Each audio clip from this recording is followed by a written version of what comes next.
प्यारी सी बिटिया केशवी। केशवी यथा नाम तथा रूप कमर तक लहराते, बाल गेहुआ रंग, तीखे नैननक्ष, छरहरी काया और आवाज तो मानो वीणा झंकृत होती हो। मंदिम स्वर कुछ सांचे तो कुदरत तराश कर ही बनाती है। मैं आई कम इन सर। धीमा सा डरा सा स्वर सहसा कक्षा में गूंजा। मैं गुनाह से आई हूं। मेरे पापा का ट्रांसफर हुआ है, मानो केशवी की पुलिस पूछताछ हो रही हो। कल से समय से आना। स्कूल का समय 7 बजे का है। कुछ और हिदायतें भी सुनाई दे रही थीं। इतने में कक्षा में नए सर का आगमन हो गया और किशोर मन का कुतूहल शांत नहीं हो पाया। ऐसे ही पीरियड पूरी हो गई और कुछ ज्यादा जिज्ञासु बच्चों की कुछ जिज्ञासा भी शांत हो गई। धीरे धीरे दिन निकलने लगे और केशवी भी क्लास के रंग में ढल गई। एक दिन अचानक केशवी मेरी सीट पर बैठ गई और धीरे से उसने मेरा नाम पूछा। चूंकि मुझे पता था कि सब उससे नाम ही पूछते हैं, इसलिए मैंने कहा, तुम्हारा नाम बहुत प्यारा है क्या? मैं तुम्हें केशु पुकार सकती हूं? उसने कहा, हाँ हाँ, क्यों नहीं, मुझे घर में केशु ही बुलाते हैं। अच्छा, तुम्हारे घर में कौन कौन है? मैंने उससे पूछा। मेरी मम्मी पापा, 2 बहनें और 1 भाई है। उसकी मधुर आवाज मानो कोयल कुहूक रही हो, लेकिन स्वर इतना धीमा कि अपने कानों पर ही संदेह होने लगे। खैर, बातचीत आगे बढ़ाते हुए मैंने पूछा, तुम्हारे पापा क्या करते हैं? मेरे पापा बैंक में हैं, उनका ट्रांसफर हुआ है। केशु ने कहा, पता है, इस क्लास में मुझे तुम सबसे अच्छी लगी। मैं तुम्हें ही देखती रहती हूं और तुमसे दोस्ती करने की कब से इच्छुक हूं। उसके धीमे स्वर से मुझे अपनी तारीफ के शब्द बहुत स्पष्ट सुनाई दे रहे थे। पता नहीं प्रशंसा हम सबकी जन्मजात क्यों कमजोरी होती है। प्रशंसा से हमारी इंद्रियां भी सचेत हो जाती हैं। अच्छा, मैंने गर्वित मुस्कान के साथ कहा, अरे ऐसा कुछ नहीं, तुम भी बहुत प्यारी हो। बोर्ड का एग्जाम है, तुम्हें कोई परेशानी आए तो मुझसे पूछ सकती हो। मैंने दोस्ती का हाथ बढ़ाते हुए उससे कहा। नित्य का यह क्रम बन गया और हम दोनों की दोस्ती प्रगाढ़ होती गई। दोस्ती का आलिंगन भी तभी होता है जब कुछ समानताएं होती हैं और धीरे धीरे हम दोनों कब एक दूसरे से सारी बातें करने लगे, पता ही नहीं चला। कैरियर, फिर विवाह और जाने कितने भविष्य के कैनवास, जिन पर मन मुताबिक रंग भरने लगे। ऐसे ही बातों में मैंने उससे कहा, तुम लव मैरिज करोगी या अरेंज्ड मैरिज? लव मैरिज ना बाबा, यह मेरे बस का रोग नहीं। मैं तो अपने पापा के राजकुमार के साथ ही खुश हूं। केशु ने कहा, सही कह रही है, तेरी हिम्मत तो नाम बताने की भी नहीं। लव भी कैसे करेगी? हां, बाल के केश और चेहरा जरूर किसी को दीवाना बना सकता है, लेकिन जब वह तुम्हारी आवाज सुनेगा ना, तो उसे संदेह ही हो जाएगा, लड़की बोलती भी है या नहीं। मैंने उसकी छुटकी लेते हुए कहा, हट पगली, लव मैं नहीं करने वाली। केशु ने कहा, एक संकोची स्वभाव की सौंदर्य से भरपूर किशोरी है, जिसके पापा का हाल ही में स्थानांतरण हुआ है। उसकी नए विद्यालय में एक सखी बनती है, जिससे वह अपना सब साझा करती है। अब आगे मार्च का महीना है। पूरे सहपाठी जोश से पढ़ाई में लगे हुए हैं। पढ़ाई में सामान्य केशु भी अपनी पूरी ताकत से जुटी हुई है। चूंकि 12वीं कक्षा का एग्जाम है, इसलिए अथक प्रयास है कि अच्छे अंक अर्जित किए जाए। मैं और केशु अक्सर साथ पढ़ाई करते थे, साथ ही भावी योजनाएं भी बनाते थे। बोर्ड की परीक्षा में हम दोनों ने ही अच्छे अंक अर्जित किए और भविष्य की ऊंची उड़ानों के साथ महाविद्यालय में दाखिला लिया। महाविद्यालय शैक्षणिक जीवन का दूसरा व अंतिम पड़ाव, जहां भविष्य की उड़ान के साथ साथ आंखों में रंगीन सपने भी तैरते हैं। सबकी एक अंतरंग ख्वाहिश कि काश कोई सपनों का सौदागर मिल जाए। प्यार, एक एहसास जिसको सब महसूस तो करना ही चाहते हैं। प्यार की कशिश ही ऐसी होती है। यह बात अलग है कि प्यार हर किसी के हिस्से में नहीं होता। कॉलेज में हम गर्ल्स का ग्रुप अक्सर हंसी ठिठोली करता रहता था। उसी में केशु, जो हंसने में माहिर थी, और उसकी उस निश्चल हंसी पर कब समीर फिदा हो गया, पता ही नहीं चला। कहते हैं, इश्क और मुश्क छिपाए नहीं छिपते। लैब में एक दिन समीर ने केशु से मिलने को कहा। केशु में मानो काटो तो खून नहीं। बिना जवाब दिए केशु का चेहरा गुलाबी हो गया। उसके बाद दोनों में कोई बात नहीं हुई। मूक मिलन का सिलसिला कक्षा में चलता रहा और हम द्वितीय वर्ष में प्रवेश कर गए। एक दिन मैं और केशु कॉलेज जा रहे थे तो समीर रास्ते में दिखा। मैंने केशु की चुटकी लेते हुए कहा कि तुम दोनों की लव स्टोरी कहां तक पहुंची? गाने बाने हुए कि नहीं। उसने कहा कि कौन सी लव स्टोरी? कोई प्यार नहीं है मेरा। तो मैंने कहा कि झूठ मत बोलो। तुम न कहो तो क्या है, तुम्हारा गुलाबी चेहरा सब कह रहा है। सच सच बताओ, तुम्हें भी पसंद है ना समीर? उसने मुस्कुराते हुए कहा कि हां, बुरा भी नहीं, लेकिन मैं प्यार के चक्कर में पड़ने वाली नहीं। मेरे लिए तो मेरे पापा ही राजकुमार ढूंढेंगे। धीरे धीरे समीर का आकर्षण बढ़ता जा रहा था और केशु का संकोची स्वभाव दोनों के मिलने में बाध्य बन रहा था। एक दिन समीर ने एक कागज केशु को देने को कहा, जानते हुए भी मेरा किशोर मन कहां उसे पढ़े बिना रह सकता था।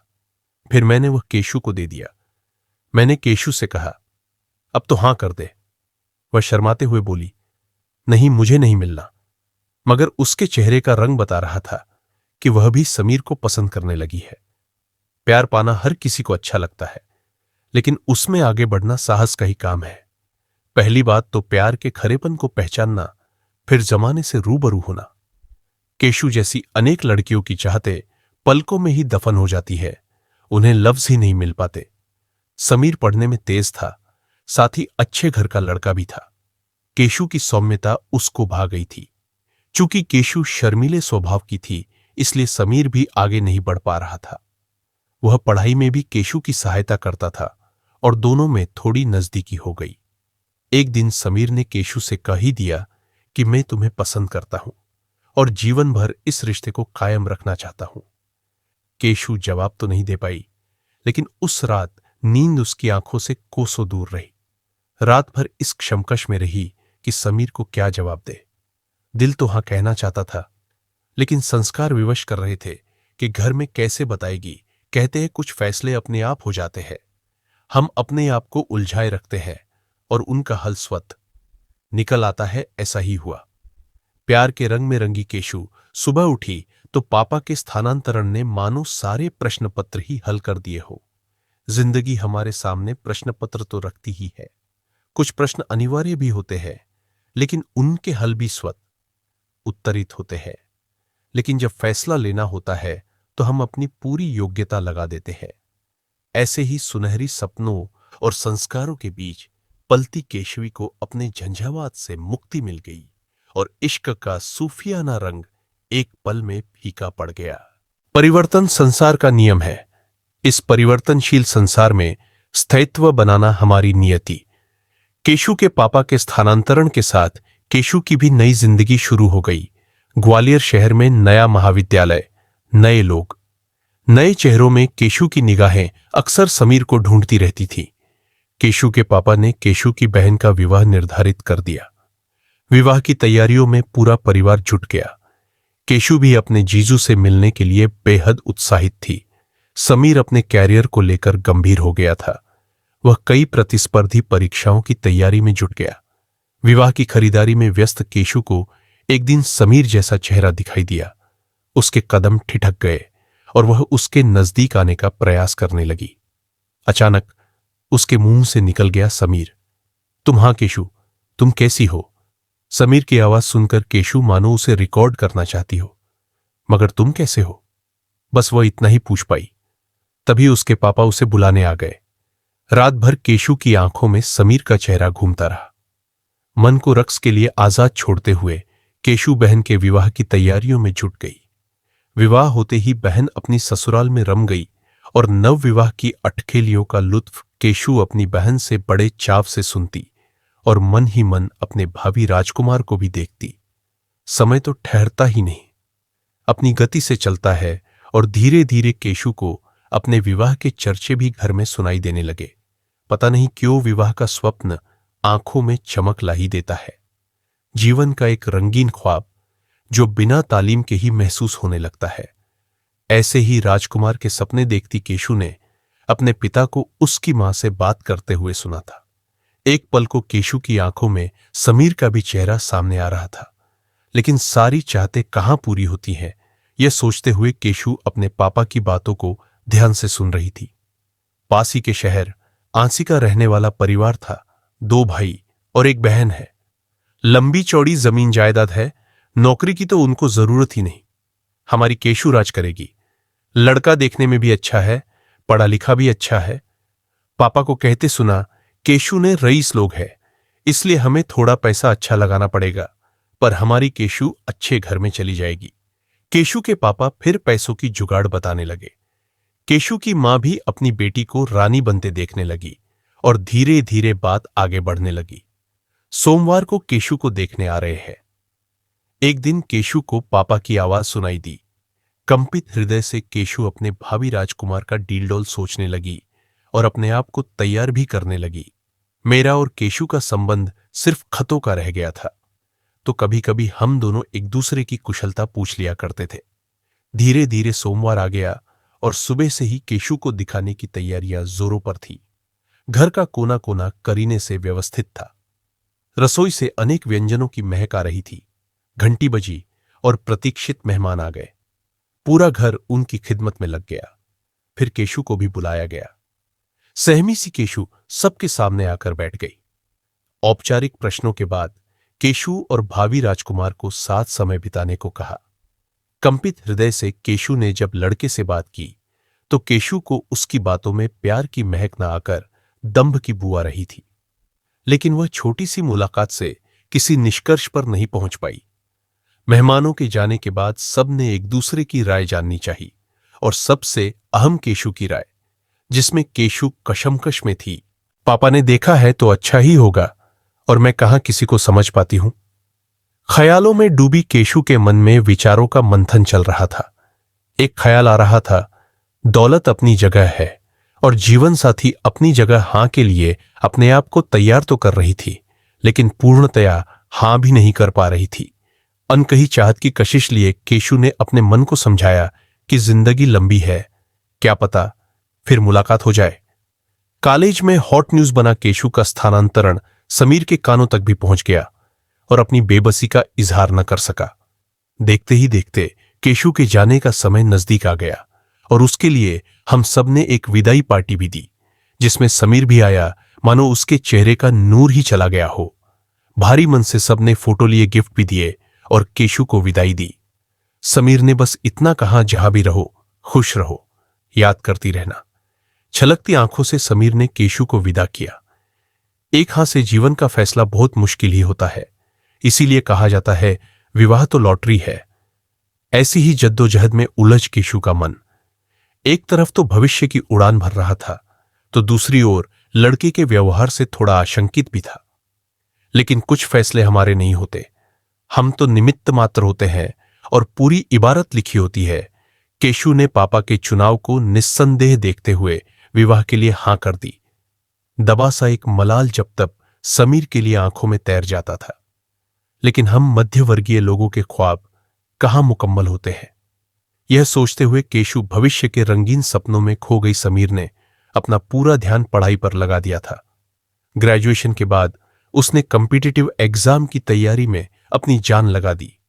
उसकी मेहनत रंग लाई और उसने उच्च पद हासिल कर लिया। लंबे अरसे के बाद केशु के पास खत आया, मानो उसको उसका राजकुमार मिल गया हो। उसने लिखा, देख मैं अपने पापा के ढूंढे राजकुमार के साथ ही विवाह करने जा रही हूं। और साथ ही उसने विवाह के लिए आमंत्रण पत्र भी भेजा था। रंगीन भावी योजनाओं के बीच केशु को अपने मंगेतर का व्यवहार कभी कभी व्यथित कर देता था, लेकिन वह सोचती, मैं अपने प्यार से सब सही कर दूंगी। बेशक प्यार में बहुत ताकत होती है, वह इंसान को बदल भी देता है, मगर प्रेम का बीज होता है जब जिस हृदय की मिट्टी गीली होगी, प्रेम का अंकुर वहीं स्फुटित होगा। कुछ हृदय बंजर ही होते हैं, वहां प्रेम की आशा ही निरर्थक है। धीरे धीरे विवाह की तिथि भी नजदीक आती जा रही थी और केशु और उसका परिवार अपनी चादर से ज्यादा पैर फैला रहा था। बिटिया के सुनहरे भविष्य के लिए केशु के पापा ने लोन भी लिया कि बड़े लोगों से रिश्ता जोड़ा है तो विवाह उनके अनुरूप ही होना चाहिए। अपनी प्रिय सखी के विवाह आमंत्रण को मैं भी नहीं ठुकरा पाई और बिना बताए ही ग्वालियर पहुंच गई। केशु की खुशी का ठिकाना नहीं रहा। उसने कहा कि मुझे पूरी उम्मीद थी तुम जरूर आओगी। धीरे धीरे अपनी ससुराल के ऐशो आराम का भी बखान करने लगी। हम भारतीय नारी होती ही ऐसी है, उन्हें मायके में ससुराल के गुणगान और ससुराल में मायके के गुणगान करना अच्छा लगता है। मेहंदी की रस्म हुई, जिसमें केशु के हाथों पर उसके भावी पति का नाम सुनील भी लिखा गया। सुर्ख रंग मेहंदी का देखकर मैंने केशु से कहा कि जीजू तो बहुत प्यार करेंगे तुम्हें। तुम्हारी मेहंदी का रंग बता रहा है, करेंगे क्यों नहीं, हमारी सखी है ही इतनी प्यारी। और विवाह की खुशियां गूंजने लगी। शादी बहुत भव्य स्तर की लग रही थी और उतनी ही खूबसूरत दुल्हन।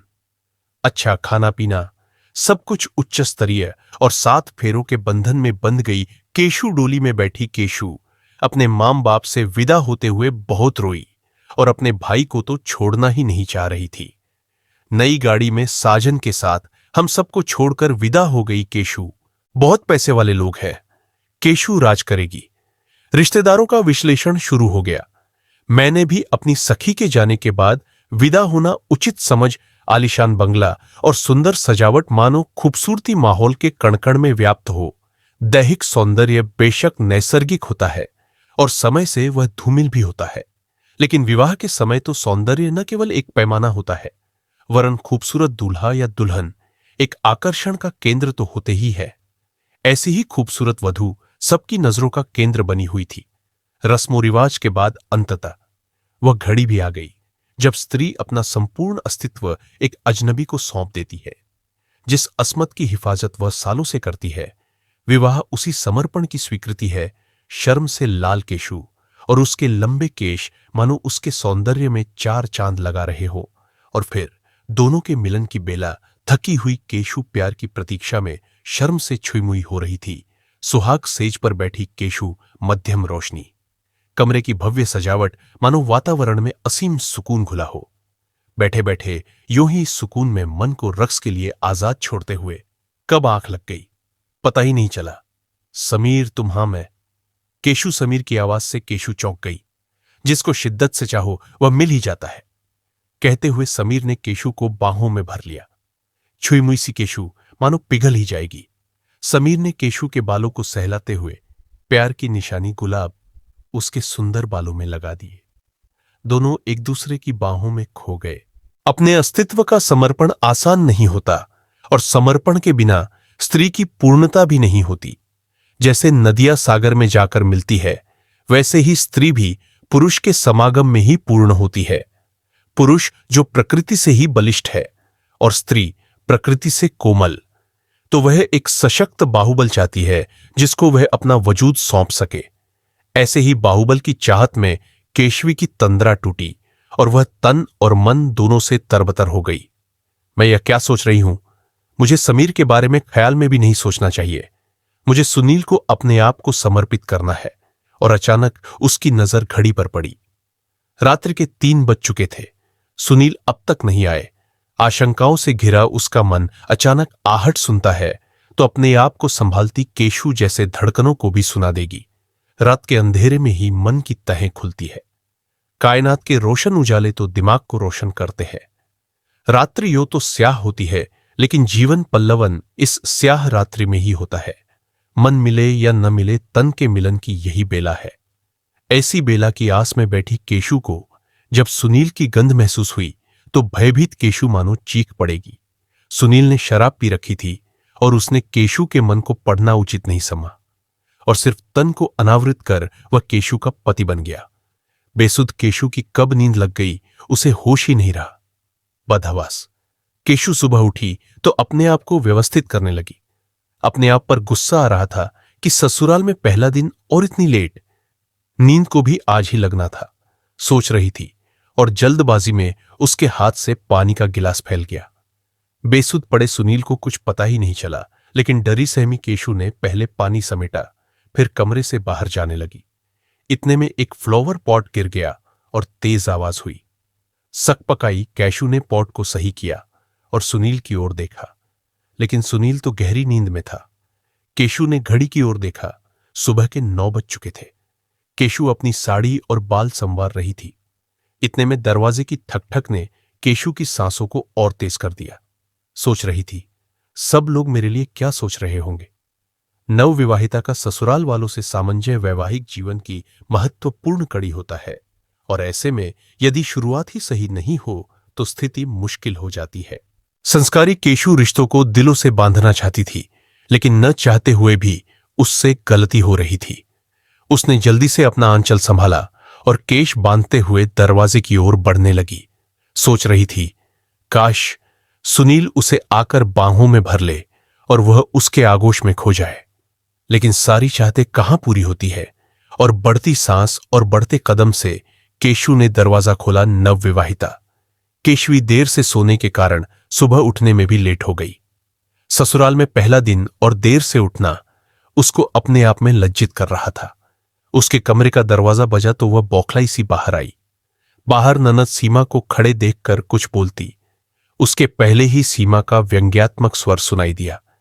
भाभी, सुबह हो गई है, क्या भैया ने रात भर सोने नहीं दिया जो अब तक नहीं उठी? नहीं नहीं, वे मुझे लज्जा से गठरी बनी, केशु संयत कंठ से मृदुता से बोली। फिर उसने नई ससुराल में चुप रहना ही उचित समझो। कमरे से आगे आई तो सासू मां ने थोड़े सख्त स्वर में कहा, हम लोग जल्दी उठते हैं जी, मम्मी जी। केशु ने कंपित स्वर में कहा, अरे बहू का आज पहला ही दिन है, उसे चाय तो पिला देते। ससुर जी के स्नेह सिंचित स्वर ने केशु की धड़कनों को कुछ राहत दी। कहते हैं स्त्री ही स्त्री की दुश्मन होती है। पता नहीं क्यों वह उन कसौटियों पर अपनी बहू को भी परखना चाहती है जो उसने स्वयं पास की होती है। केशु ने अपने आप को संयत करते हुए घर के लोग व कुछ मेहमानों से बातचीत की। वह बार बार अपने कमरे के द्वार की ओर देख रही थी कि सुनील उठकर आ जाए। करीब 12 बजे सुनील उठकर कमरे से बाहर आया। आते ही उसे चाय दी गई। मां ने बड़े प्यार से बेटे को नाश्ता कराया। नवविवाहिता केशु कणखियों से अपने पति को देख रही थी। एक आस मन में कि सुनील उसके पास आएगा, लेकिन कहते हैं ना, प्रेम नम हृदय में ही अंकुरित होता है। रिश्तों की बुनियाद हमेशा प्रेम ही होती है, चाहे वह कैसा ही पाषाण हृदय हो। जब प्रेम का अंकुरण हृदय में स्फुटित होता है तो जीवन को नए आयाम देता है। ऐसी नववधु प्रेम की आस लिए अपने घर वालों और पति के प्रेम में सिंचित हो जाना चाहती है। मेहमानों के आवागमन में दिन बीता और हर किसी ने केशु के रूप सौंदर्य की प्रशंसा की। सभी ने नवदंपति को भर भर के आशीर्वाद दिए। ऐसे ही पहर बीतते गए और रात्रि भोजन का समय आ गया। केशु रात्रि भोजन के समय सुनील को तलाश रही थी, लेकिन वह नजर नहीं आया। नवविवाहिता केशु अपने पति के इंतजार में पलक पावड़े बिछाकर बैठी थी। जैसे ही सुनील के आने की आहट हुई, वह चौकस हो गई। इंतजार की घड़ियां समाप्त हुईं और सुनील उसके शयन कक्ष में आया। वह अपना तन और मन दोनों समर्पित करना चाहती थी। सुनील के मन को भी पढ़ना चाहती थी, लेकिन उसकी सोच के विपरीत सुनील उससे औपचारिक बात करके उसका पति बन जाता है। मानो केशवी के सारे सपनों पर पानी फिर गया हो। केशु जीवन साथी के रूप में ऐसा साथी चाहती थी जो कुछ अपनी कहे और कुछ केशु की सुने। रात्रि के अंधकार में दोनों के मन की परतें खुले, लेकिन सारी चाहतें कहां मुकम्मल होती है। केशु उच्च घराने की वधू तो बन गई थी, लेकिन उसके ख्वाबों का शहजादा शायद नहीं मिला था। प्रात जल्दी स्नान करके वह कमरे से बाहर आ गई थी। वह कल की गलती को दोहराना नहीं चाहती थी। करीब सभी मेहमान घर से विदा हो गए थे। उसकी ननद को उसका सामान जमवाने की जिम्मेदारी दी गई थी। ननद ने जब भाभी की साड़ी देखी तो मुंह बनाभर बोली, भाभी, इतने लाइट शेड हम नहीं पहनते। आगे से शोक रंग खरीदना केशु मानो अपने आप को दोष दे रही हो। फिर उसने सासू मां को उसकी मां के यहां से आई साड़ी दी तो सास का मुंह देखकर केशु तो पानी पानी हो गई। अपनी मां को कहना, ऐसी साड़ी मैं नहीं पहनती हूं। केशु ने वह साड़ी तुरंत अपने सामान में रख ली। विवाह स्त्री के जीवन की नई शुरुआत होता है। यदि दोनों पक्षों का मेल न हो तो विवाहिता के लिए एक चुनौती हो जाती है। ऐसे में यदि पति का प्यार मिल जाए तो वह एक बूटी का काम करता है। लेकिन इस प्यार से महरूम केशु का दम घुटने लगा था और वह जल्द से जल्द अपने मायके जाना चाहती थी। अगले दिन उसका भाई और उसके मामा बुआ के लड़के उसे लेने आ गए। केशु का मन मानो उड़ान भर रहा हो और वह जल्द से जल्द यहां से जाना चाहती थी। आलीशान घर में अपनी बहन को देखकर उसके भाई भी खूब खुश नजर आ रहे थे। केशु के मायके जाने का समय भी आ गया और वह सुनील को देख रही थी। फिर सुनील नजर आया और उसने हल्की सी मुस्कान के साथ सुनील को देखा और फिर चल दी अपने भाइयों के साथ। मायके जाकर केशु अपनी मां के गले मिली और उसकी बेतहाशा रुलाई फूट पड़ी। अरे पगली, आज के समय में कोई ऐसे रोता है क्या? उसके पापा ने उसके सिर पर स्नेह सिंचित हाथ फेरा। मां की अनुभवी आंखें कुछ भांप गई थीं। भाई ने दीदी के आलीशान बंगले की तारीफ करते हुए कुछ माहौल को हल्का करने की कोशिश की। सांझ पड़े केशु की सखियां उससे मिलने आईं और उससे मस्खरी करते हुए उसके और जीजाजी के मध्य हुई बातचीत पूछने लगी। लेकिन केशु और सुनील के बीच गिने चुने ही संवाद हुए थे, इसलिए केशु ने बात को टाल दिया। केशु की बहन ने भी केशु से पूछा, कैसी लगी हमारी बहना को, ससुराल और पतिदेव? केशु ने कहा, सब अच्छा है, मगर केशु का उदास चेहरा किसी से भी छिपा नहीं था। दामादाजी कल लेने आ रहे हैं? केशु के पापा ने केशु की मम्मी से कहा, और केशु की विदाई की तैयारी के साथ ही दामाद जी के स्वागत की तैयारी भी जोरों से घर में होने लगी। केशु का चेहरा सफेद पड़ रहा था। मां की अनुभवी आंखें समझ गई थीं कि दामाद जी के आने का समाचार सुनकर केशु के चेहरे की तो रौनक बढ़नी चाहिए, लेकिन केशु का चेहरा उदास क्यों? उन्होंने बेटी को कलेजे से लगाकर पूछा, बिटिया सब ठीक तो है? केशु की रुलाई फूट पड़ी। हाँ मां, सब ठीक है बेटी, थोड़ी बहुत 19-20 तो हर घर में होती है। तुझे ही दोनों कुलों की लाज रखनी है।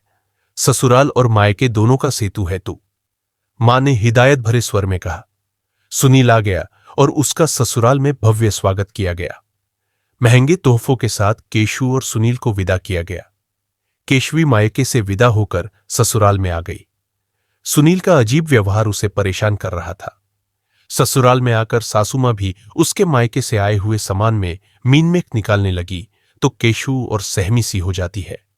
ससुर जी का स्नेह सिंचित हाथ मानो रेगिस्तान में पानी की बूंद सा प्रतीत होता।